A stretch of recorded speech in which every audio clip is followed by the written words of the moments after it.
Bonjour à tous et bienvenue. Je me présente, mon nom est Sarah et je serai votre animatrice dans le cadre de cette présentation qui porte sur le doctorat en sciences de l'éducation. Avant de débuter la présentation, je voulais faire mention de quelques précisions. Donc, tout d'abord, cette séance sera enregistrée. Pour cette raison, votre micro sera fermé pour toute la durée de conférence. La conférence est d'une durée de 45 minutes, donc il y aura sensiblement 20 minutes de présentation et 20 minutes de questions. Vous pouvez utiliser la section Q&R qui se trouve au bas de la fenêtre pour poser toutes vos questions. Et finalement, cette conférence sera accessible après sa diffusion sur le site des portes ouvertes du service de l'admission et du recrutement. Je vais maintenant céder la parole à nos deux conférenciers, Mme Cécilia Borges et Serge Larrivée, qui vous présenteront tout ce qu'il y a à savoir quant au doctorat en sciences de l'éducation. Bien, bonjour, ça me fait plaisir de vous accueillir aujourd'hui avec ma collègue pour pouvoir vous parler et vous faire connaître un peu plus la Faculté des sciences d'éducation. Alors, je vais d'abord me présenter. Je suis vice-doyen aux études supérieures et à la recherche, donc je suis responsable en général des programmes de recherche à la maîtrise au doctorat et je suis accompagné de ma collègue Cécilia Borges qui, elle, est responsable du doctorat. Donc, tous les deux ensemble, nous ferons l'animation et nous pourrons vous répondre à vos questions, bien sûr, par la suite. Et nous sommes accompagnés également de mon adjointe, Paul Campeau, qui est la modératrice, donc pourra répondre dans le clavardage aussi à vos questions, dans les questions et réponses. Donc, pour commencer, je vais partager mon écran pour une présentation qui vous sera accessible par la suite.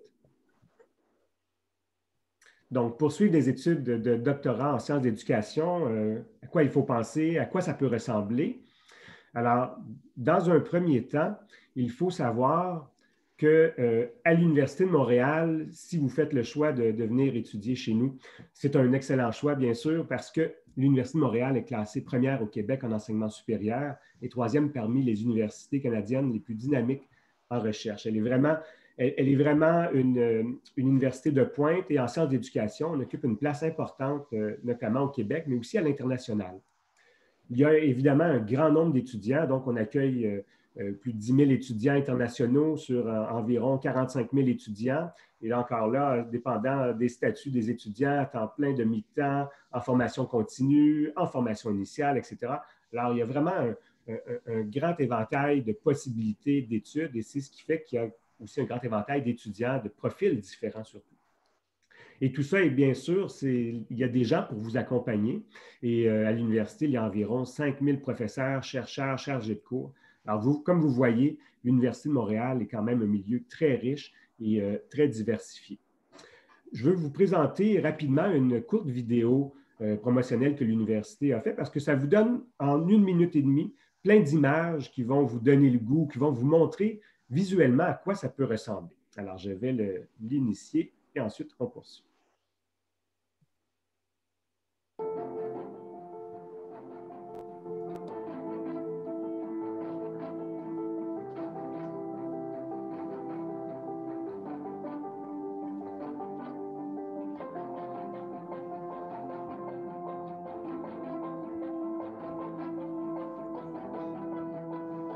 C'est l'arrivée, je me permets, nous ne voyons pas votre vidéo. Vous ne la voyez pas? Non. Bon, on va l'arrêter. Mais sachez qu'elle sera disponible par la suite si vous voulez la visionner. Ce n'est pas le petit problème technique comme ça qui va nous arrêter, bien sûr. Mais donc, ça nous laissera plus de temps pour discuter. Mais je vous invite fortement à aller la visionner par la suite parce que ça vous donne des images vraiment plus concrètes de à quoi ressemble l'université dans son ensemble. Alors, s'il y a une chose qu'il faut retenir, c'est que finalement, pour chaque étudiant, il y a une place. Hein. Chacun peut avoir ses propres intérêts, ses propres questionnements de recherche. Chacun peut avoir des aspirations professionnelles et personnelles différentes. Il y a une place pour tous avec une grande diversité. À la Faculté des sciences d'éducation, c'est aussi une grande faculté et il y a plus de 70 professeurs qui sont spécialisés dans différents domaines. Tantôt, ma collègue Cécilia va vous en parler, va vous donner des exemples de ces domaines. Il faut comprendre aussi que la structure de la Faculté des sciences d'éducation, bien, il y a 3 départements. un département d'administration et fondements d'éducation, un département de didactique et un département de psychopédagogie et d'andragogie. Alors, quand on est étudiant, on fait partie de la faculté, mais on a quand même un point d'attache dans un de ces départements. Et en haut des départements, si on peut dire, qui chapeautent et qui soutient surtout, il y a le vice-décanat aux études supérieures et à la recherche, dont je suis responsable. Et à ce moment-là, nous sommes vraiment en soutien, en service aux étudiants, aux professeurs et à tout le personnel qui s'occupe des programmes de recherche. Pourquoi devriez-vous choisir notre faculté? Bien évidemment, il y a plusieurs raisons. Et sûrement que si on vous posait la question, vous pourriez nous en nommer d'autres que ce que je vais vous présenter. Mais quand même, ce qu'on entend très souvent, c'est que de venir à la faculté, ça donne accès à un grand nombre de professeurs, mais surtout des professeurs dont les expertises sont variées et sont reconnues internationalement. Donc, avec le nombre de professeurs que nous avons, il est facile pour vous de trouver une thématique de recherche qui vous intéresse. Un professeur qui a l'expérience et l'expertise pour vous encadrer, pour vous aider à atteindre vos objectifs professionnels et objectifs de recherche. Il y a aussi une nouveauté, on a une nouvelle formation à la recherche parce que nous avons revu nos programmes de recherche ces dernières années et on implante dès cette année notre nouveau doctorat et qui nous amène à avoir une formation qu'on considère plus solide et mieux équilibrée comparativement à ce qu'on avait avant. Non pas que notre programme précédent n'était pas bon, mais vous savez, on peut toujours s'améliorer et on est très fiers de notre nouvelle formation, au doctorat notamment, où il y a 2 séminaires qui encadrent les étudiants durant leurs 2 premières années et des séminaires qui ont lieu plutôt que sur un trimestre, sur 2 trimestres, ce qui fait qu'il y a un accompagnement dès le départ et un suivi qui vous aide à mieux vous intégrer, mais aussi à mieux vous orienter dès le départ. Donc, ce qui fait que vous avez un cheminement beaucoup plus clair, un encadrement de qualité et aussi un soutien qui est davantage individualisé. Pour vous aider aussi à la faculté, bien évidemment, l'aspect financier est important. On va y revenir aussi un peu plus loin avec plus de détails, mais il faut savoir qu'il y a différentes bourses disponibles, que ce soit des bourses à l'admission, des bourses selon votre cheminement, des bourses de rayonnement. Et on a aussi un programme de financement intégré sur 3 ans qui vous permet donc de mieux financer vos études durant les 3 premières années. Évidemment, c'est un concours quand même d'excellence. Il faut répondre à certains critères, mais c'est un programme qui est très aidant pour les étudiants. Et en complément, nous pouvons offrir aussi diverses opportunités de développement professionnel, que ce soit par du travail que vous pouvez trouver comme auxiliaire de recherche, auxiliaire d'enseignement, mais aussi des formations qui sont complémentaires, des formations créditées ou non créditées, qui peuvent vous permettre d'approfondir et d'avoir une formation complémentaire, ne serait-ce qu'en lien avec votre développement, comme comment rédiger des bourses, comment rédiger une demande particulière d'emploi, comment rédiger notre CV, etc. Donc, il y a vraiment un large éventail de formations possibles qui vous est offert, soit à la faculté ou au sein de l'institution. Alors, sans plus tarder, je vais céder la parole à ma collègue Cécilia Borges, responsable du doctorat en sciences d'éducation, qui pourra vous présenter d'une façon beaucoup plus spécifique le programme. Alors, à toi, Cécilia. Il faudra ouvrir ton micro, Cécilia. Désolée. Mon nom est Cécilia Borges, responsable doctorat en sciences d'éducation. Donc, avec Serge, je collabore donc à la mise en œuvre de ce programme. Notre programme, c'est un programme de formation à la recherche. Donc, bien entendu, c'est un programme qui forme 2 personnes qui vont développer des recherches dans leur milieu de travail, qui vont être des experts dans un domaine de recherche. Il vise à former des chercheurs de différents champs au domaine d'expertise, comme Serge avait mentionné. Vous allez avoir un département d'attache et vous allez probablement développer des recherches qui vont être liées à l'un ou l'autre 2 départements ou des recherches ou des expertises venant de l'un ou l'autre des départements. Et lorsque vous faites un doctorat, vous avez plusieurs perspectives d'avenir. Vous allez, bien entendu, pouvoir devenir des professeurs d'université, des conseillers pédagogiques. Vous pouvez aussi devenir des professionnels de recherche, à la fois dans des domaines institutionnels, dans des organisations ou même dans des entreprises. Et enfin, si vous êtes au Québec, vous pouvez aussi devenir des enseignants au collégial. Par rapport au champ d'études, comme Serge mentionnait, lorsque vous faites un doctorat à la Faculté de sciences et d'éducation, vous êtes dans un programme facultaire. Cependant, lorsque vous faites un choix des champs d'études, vous êtes bien sûr attaché à l'un des départements. Donc, par exemple, au département d'administration et fondement d'éducation, vous allez trouver parmi les expertises des professeurs, mais aussi des champs d'études que vous pouvez développer, des thématiques telles que l'immigration et la diversité ethno-culturelle, des perspectives internationales en éducation, des études sur les mesures et évaluations, sur les pratiques de gestion, sur les changements politiques, enfin, sur les travails et pratiques professionnelles dans différents domaines. Si vous êtes, par contre, dans les départements attachés au département didactique, vous allez trouver des professeurs experts, vous allez vous perfectionner, évidemment, dans des grandes théories du champ de la didactique, dans l'analyse ou l'évaluation des programmes ou des manuels scolaires, autodidactique qui s'intéresse aux difficultés d'apprentissage, qui peuvent être à la fois en mathématiques ou en langue française, toutes les disciplines de la didactique, ou des didactiques des disciplines de différents domaines que l'on retrouve dans nos programmes scolaires, mais aussi vous retrouvez des thématiques telles que l'immigration, les minorités ou la formation initiale et continue des enseignants. Si vous êtes attaché au département de psychopédagogie et pédagogie, aussi, il y a une panoplie des champs d'études aussi développés par les professeurs du département qui recouvrent à la fois les apprentissages des enfants, mais aussi des jeunes adultes, les difficultés d'apprentissage, l'éducation interculturelle, l'enseignement préscolaire primaire, la formation des enseignants, les numériques en éducation, mais aussi des thématiques telles que la question autochtone en éducation ou la santé mentale à l'école. Donc, comme vous pouvez le voir, lorsque vous choisissez un doctorat à la Faculté de sciences et d'éducation, au fil de votre formation, vous allez pouvoir donc vous spécialiser dans un champ, dans un domaine d'études selon les choix des thématiques que vous allez choisir, mais aussi selon les départements d'attache dans lesquels vous vous insérez. Qui peut être admis en doctorat? D'entrée du jeu, il est important de considérer que les admissions se font à l'automne seulement. Donc, vous pouvez dès maintenant déposer votre demande d'admission qui sera analysée dès février prochain. Et ensuite, vous allez recevoir la réponse, mais les admissions se font seulement à l'automne. Donc, c'est un programme annuel.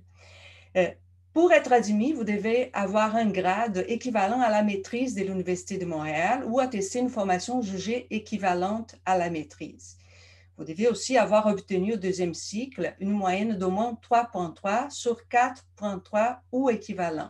Bien entendu, pour les étudiants internationaux, il y a un guide des études supérieures et doctorales de l'Université de Montréal où on peut trouver les équivalences pour chaque pays.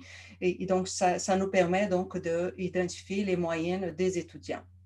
Vous devez, bien entendu, vous êtes dans un milieu francophone, vous devez avoir une bonne connaissance de la langue française, mais aussi de la langue anglaise. Comme vous savez, les études doctorales nous demandent de maîtriser plus d'une langue pour avoir accès à de bonnes bibliographies, à de bonnes ressources qui pourront nourrir vos recherches.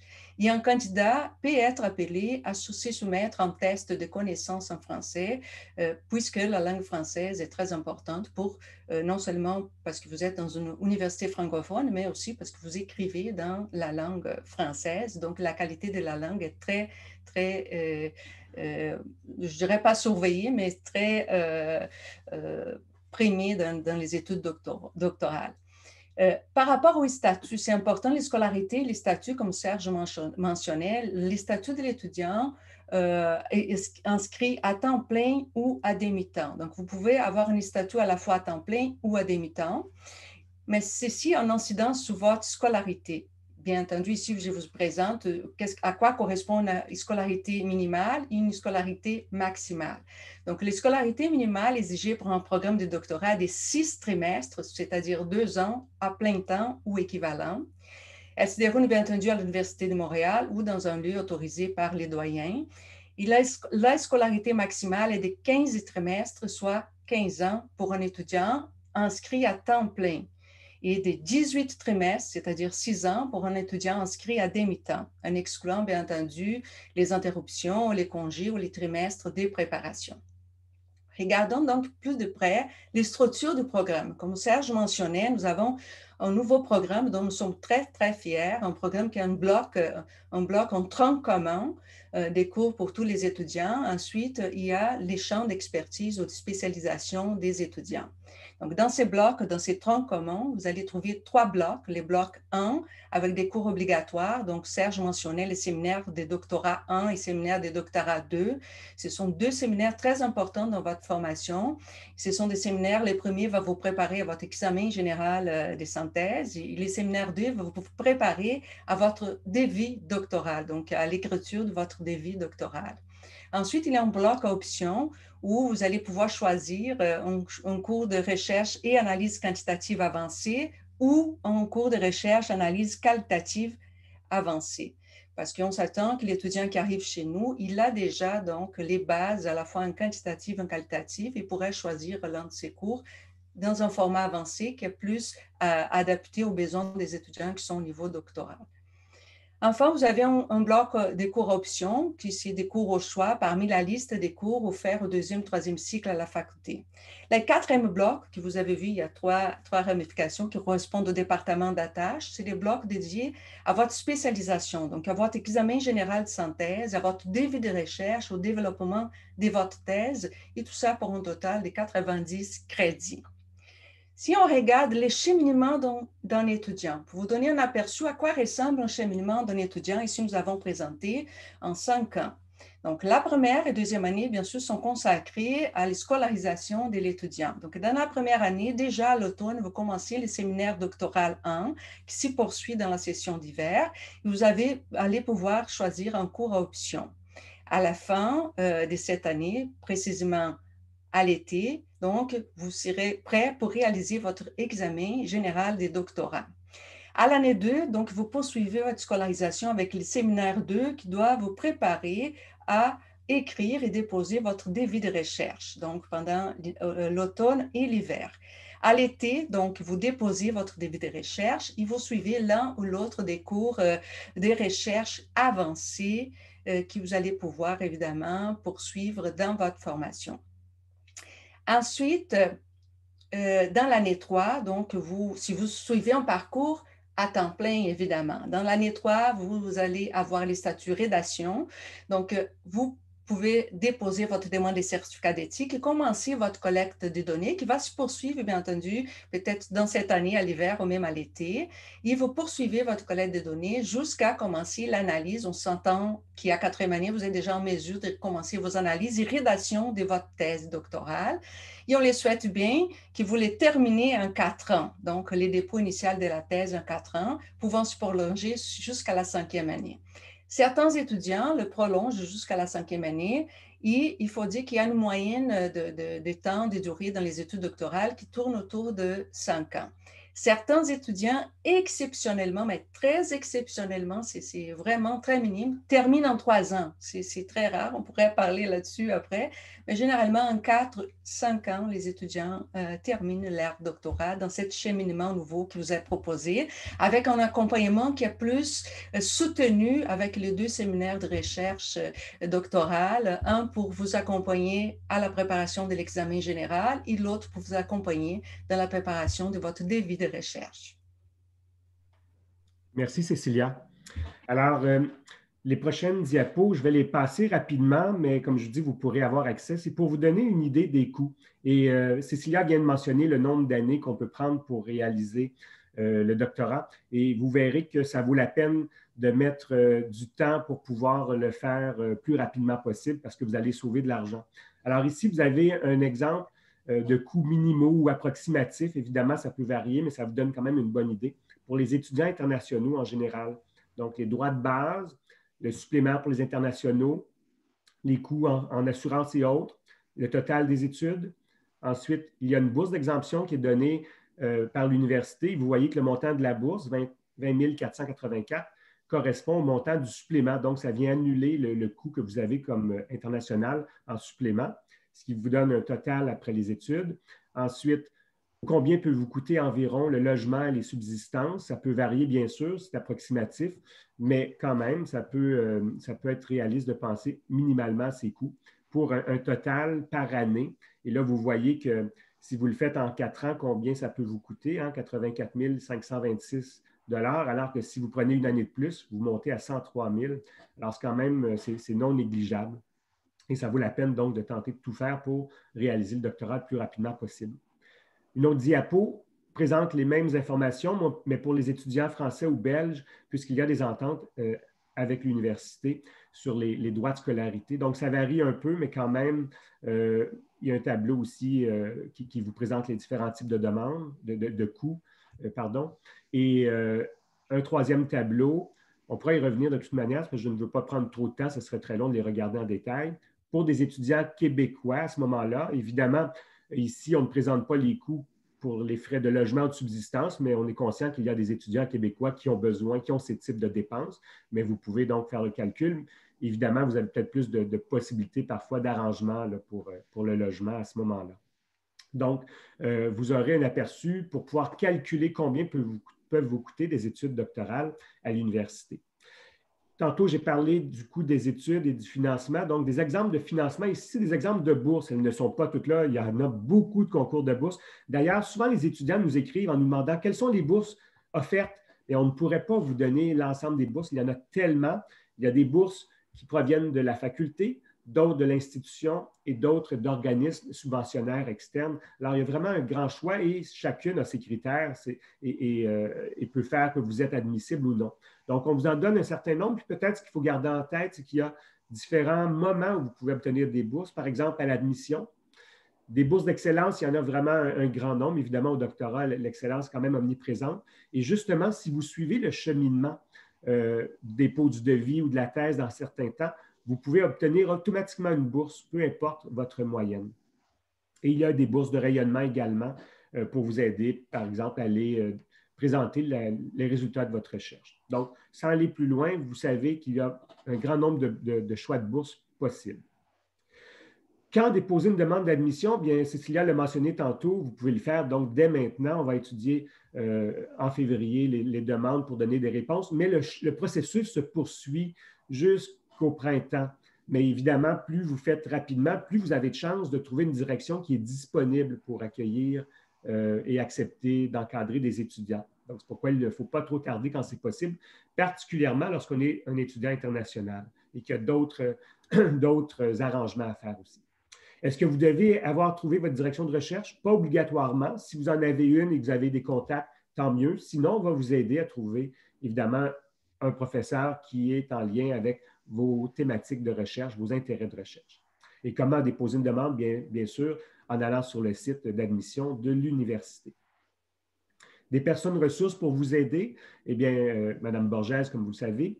Lucie Lefrançois, qui n'est pas ici présentement, mais qui est la technicienne en gestion des dossiers étudiants, c'est elle qui s'occupe justement de tous les dossiers des étudiants, qui va vous suivre durant votre cheminement pour vous aider à bien suivre tout ce qui est au plan administratif, les inscriptions aux cours, etc.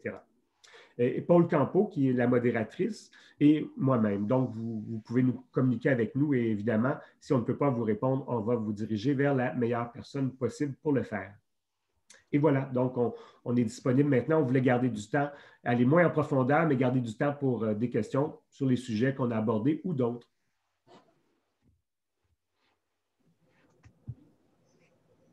Donc, Monsieur Larrivée, Madame Borges, merci énormément pour cette belle présentation. Donc, nous allons maintenant passer à la période de questions. Une première question pour vous. Est-il possible de réaliser un doctorat en co-tutelle avec une université française? Oui, en effet, je pourrais compléter. En effet, il est possible. Il y a des démarches administratives à faire. Il faut aussi regarder quels sont les critères qui les permettent, des accords aussi qui sont possibles entre les universités françaises et québécoises. Nous avons des étudiants actuellement en doctorat de co-tutelle et ça, je pourrais compléter peut-être ma réponse.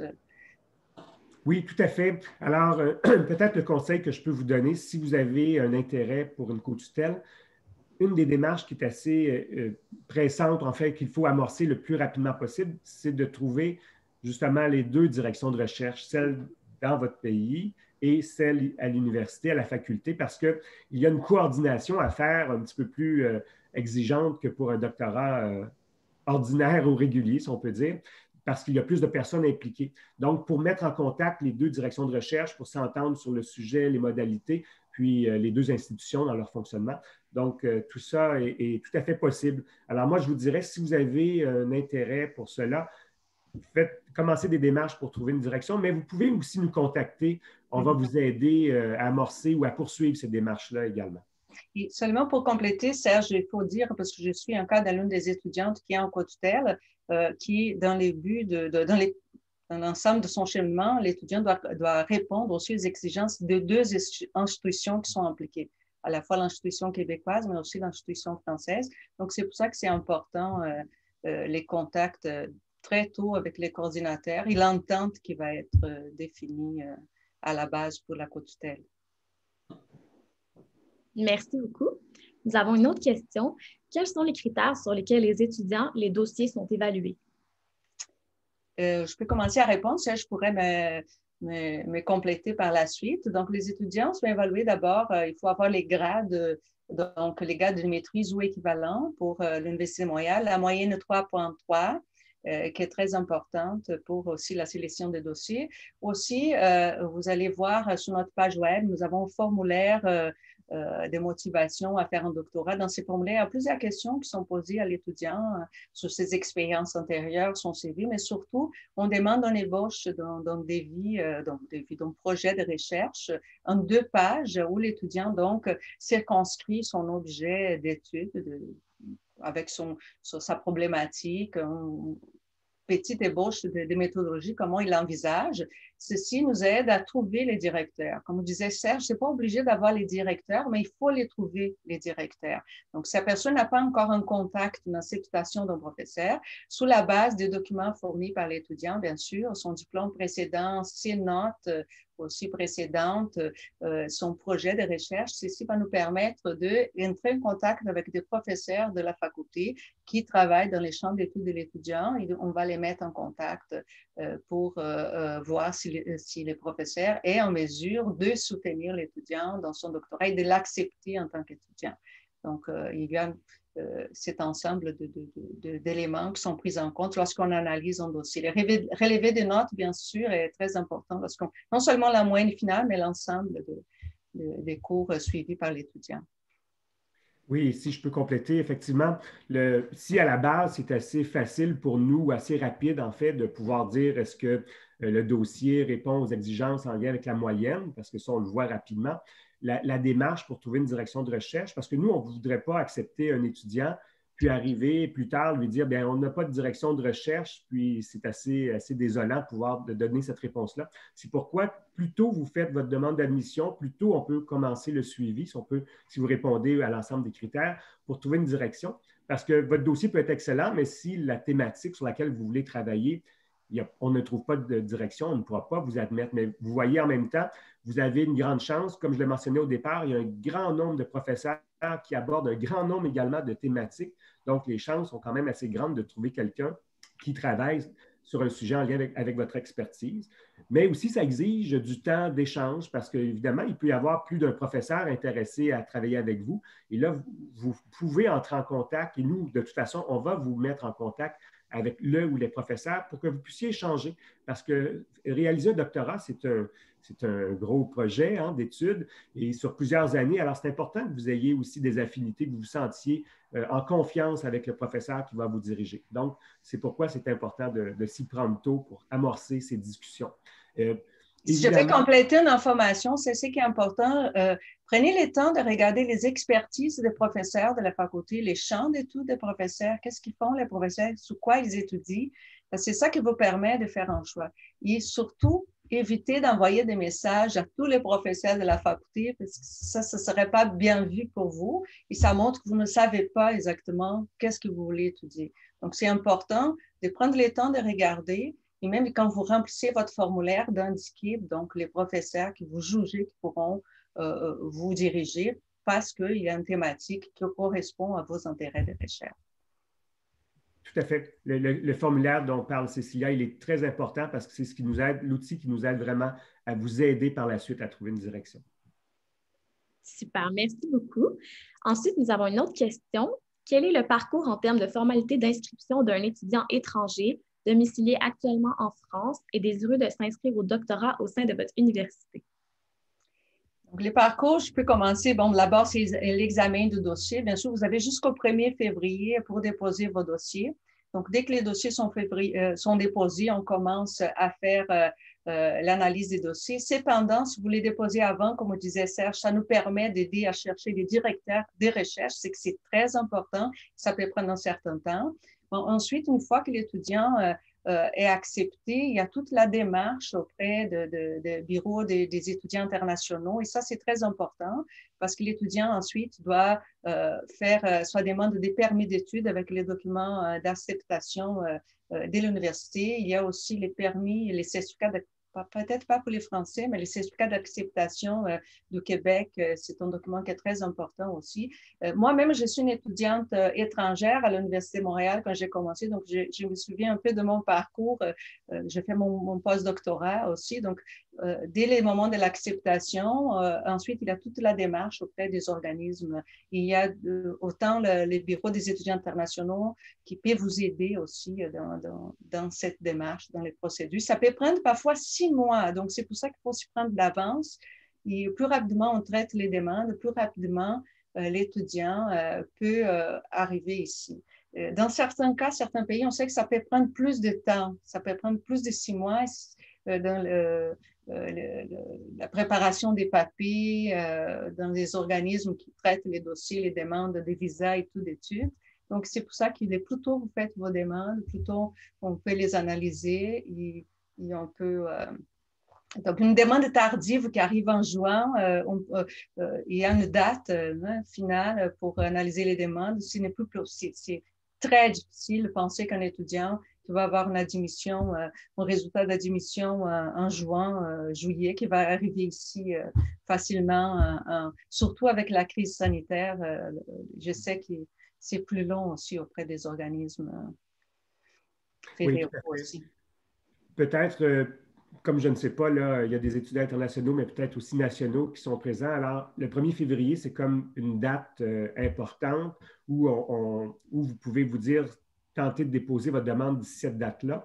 Tantôt, j'ai mentionné qu'on poursuivait parce qu'il y a une deuxième vague d'admission, en fait. Donc, on continue d'étudier les dossiers et de les accepter par la suite. Évidemment, nous, on n'a pas de quota à la faculté, donc on peut accepter le nombre d'étudiants que l'on veut. L'important, c'est qu'on trouve une direction de recherche. C'est ce qui fait la limite, en fait. C'est pourquoi, si vous faites rapidement, vous avez plus de chances qu'il y ait un professeur disponible, parce que s'il a accepté déjà d'autres étudiants, ça se peut qu'il dise non, je n'en accepte plus. Et donc, pour tous les aspects administratifs, pour les internationaux, c'est hyper important. Et aussi, notre concours de bourse de financement intégré, il a lieu au début, justement, du printemps. Alors, il faut qu'on ait reçu les dossiers avant. Alors, si les gens s'y prennent trop tard, ils ne pourront pas présenter leur dossier à ce concours de financement intégré sur 3 ans, qui est assez important. Alors, donc, toutes ces raisons font que le plus vite, c'est le mieux. Super, merci. On a le temps de répondre à environ 1 ou 2 questions encore. Quel document dois-je vous faire parvenir pour vérifier si mon master est équivalent au vôtre? Moi, je vous propose de consulter dans la page des études supérieures et doctorales. Il y a un onglet vers les équivalences. Vous allez choisir votre pays et ensuite, vous allez voir l'équivalence en termes d'années d'études. Vous allez trouver l'équivalence aussi par rapport aux moyennes exigées. Par exemple, pour la France, c'est sur 20 vos notes, donc c'est 12, si je ne me trompe pas. Là, je n'ai pas tous des pays de mémoire. Mais je pense que c'est 12, ça peut être 14, mais je pense que c'est 12. Donc, vous allez voir les nombres d'années d'études d'équivalent à notre maîtrise et vous allez trouver aussi la moyenne qui est requise. Et peut-être la question que vous pouvez vous poser, parce que parfois on se fait poser la question en lien avec des études à l'étranger ou même des études dans un autre domaine que les sciences de l'éducation. Alors nous, évidemment, comme l'éducation est présente dans bien des domaines, que ce soit en lien avec la sociologie, la psychologie, etc. Alors, on accepte également des étudiants qui ont une formation initiale dans un autre domaine. C'est juste que parfois, après l'étude de votre dossier, on peut vous demander de suivre 1, 2, 3 cours là, selon des cours donc préparatoires ou complémentaires qui vont vous aider à bien vous intégrer dans notre programme et en sciences de l'éducation. Donc, c'est pourquoi c'est vraiment aussi une analyse de dossier au cas par cas que l'on fait. Merci beaucoup. On a une autre question. Peut-on faire un doctorat avec un permis de travail ouvert? J'ai déjà un CAQ. Faut-il faire également une demande de permis d'études? C'est une bonne question. Je ne sais pas si j'ai la réponse. Je crois que pour étudier à l'Université de Montréal, vous devez avoir un permis d'études. Les pays pourraient vous répondre. Si avec un permis ouvert, je ne suis pas certaine. Je ne pourrais pas dire non plus. Sur les questions justement liées à l'immigration, les permis et autres, nous, on n'est pas spécialiste de ça et on vous conseille d'aller fortement vous renseigner auprès du Bureau des étudiants internationaux. Exact. Ils pourront vous répondre. Par exemple, j'ai un étudiant qui fait un stage de recherche avec moi. Et même si stage est considéré travail, il y avait un permis ouvert de travail. Il est en contact, les BI, en train de les suivre pour l'accompagner dans sa démarche auprès des autorités d'immigration. Donc, c'est vraiment un aspect que vous devez consulter les BI pour avoir plus d'informations. Et c'est surtout que nous, on ne voudrait pas non plus s'avancer parce qu'on pourrait vous dire, bien, l'année passée, c'était accepté, supposons, pour un étudiant, mais ça pourrait changer cette année parce que ce n'est pas en lien avec notre faculté comme telle. Alors, c'est pourquoi c'est vraiment préférable d'aller à la source pour se renseigner. Ce qui est important aussi, je peux compléter, Serge, c'est que toutes les règles permettent de nous encadrer, par exemple, pour la sélection. Et bien sûr, chaque dossier est individuel parce que parfois, il y a des particularités. Donc, il faut qu'on analyse en profondeur. Et tout ce qui est de ressort, par exemple, des organismes fédéraux ou nationaux par rapport à l'immigration, ça c'est pas de notre contrôle. Donc, c'est très important que l'étudiant consulte les BI qui pourra vous informer davantage. Et donc, on ne peut pas s'avancer. Génial. Merci beaucoup. On va peut-être prendre une dernière question, mais il va falloir répondre assez rapidement. Est-il réellement possible de concilier travail et études? Wow! Moi, je vais commencer à répondre. On ne peut pas répondre sur ce que chacun peut porter. On a plusieurs étudiants qui, pendant les cursus doctoraux, ont des enfants, s'y marient, ils travaillent. Et c'est sûr qu'un étudiant qui n'est pas à temps plein, son parcours doctoral, comme nous avons montré, va être un peu plus long. Donc, c'est important qu'il soit bien conscient du fait qu'ici, il est en train de travailler, il est possible. Mais vous voyez aussi, il y a des étudiants qui travaillent à l'intérieur de l'université dans des projets de recherche avec des professeurs. Il y a une limite d'heures aussi qui est permis, surtout si ces étudiants ont une bourse d'excellence. Donc, les étudiants qui ont des bourses, accès aux bourses d'excellence, ils peuvent travailler un certain nombre d'heures. Je pense que j'étais arrivée à 15 heures semaine et je ne peux pas dépasser cela. Mais c'est sûr, il est possible de concilier, mais peut-être que les parcours, quelqu'un qui travaille à temps plein, peut-être que ça va être un peu plus dur, un parcours plus long doctoral. Donc, Serge, je vais compléter aussi. Lui, même a suivi un doctorat. Rapidement, je peux dire qu'effectivement, la majorité de nos étudiants travaillent à temps plein ou à temps partiel dans différents domaines. Certains ont des enfants, d'autres pas. Alors, les conditions sont différentes et chaque personne a aussi ses capacités de production de travail. On est plus rapide ou moins rapide. Alors, c'est pourquoi ça aussi, on ne pourrait pas se prononcer, mais c'est clair que oui, la majorité des étudiants ne font pas qu'étudier à temps plein. La majorité ont d'autres activités professionnels notamment. Donc, oui, c'est possible, mais ensuite, c'est à vous de voir dans quelles conditions vous pouvez, qui seront les meilleures pour pouvoir réaliser le plus rapidement possible votre doctorat pour sauver encore là de l'argent quand c'est possible, mais certains prennent plus de temps et c'est correct aussi, là. Super. Merci beaucoup. Donc voilà ce qui conclut déjà cette belle présentation. Merci énormément, Mme Borges et M. Larivée, pour la belle présentation et merci à vous à la maison surtout d'y avoir assisté. Merci également à nos modérateurs.